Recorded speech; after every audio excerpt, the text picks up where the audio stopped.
All right. Are podcasters calling out a lot of truths that the American pulpit refuses to call out? The answer is simply yes. I was listening to some of these Andrew Tates and Myron Gaines and some of these other podcasters that are very well known. And if you get past the bling bling and the nice cars and you get down to the conversations that they have about modern society, dating, divorce, feminism, the roles of men and women, a lot of what they say, that they talk about what is happening, what has happened, a lot of what they say is very true. It is correct. If you read between the lines, truth is truth. You don't hear any pastors holding women accountable, talking about feminism and how LGBTQ and politics has taken a dump on men. Yes, it has. We have created a system to have compassion for women, to step on men, to boost women in business, politics, you name it. From the school system to the pulpit to a lot of corporate America has become neutered. It has destroyed people's social spirits, their creative spirits. Men are not allowed to be men anymore. Being aggressive and being assertive is a crime today.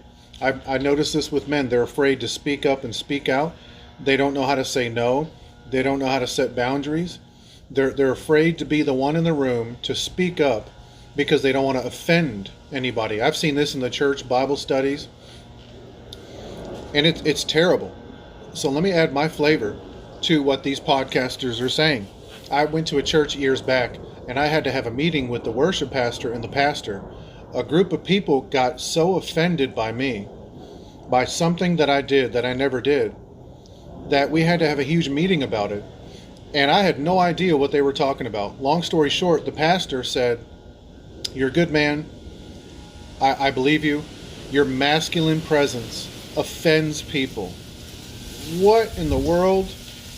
When did society view men as toxic? This is another issue the pulpit is not addressing. And so, yeah, I never went back to that church. And so, in my almost 40 years of living, we have torn down men and we have ruined women through politics. The list goes on. And no one's talking about it. Christians aren't talking about it. They're too afraid. They're too cowardly. When people don't want to hear what they don't want to hear, they use psychology and other means to shut you down.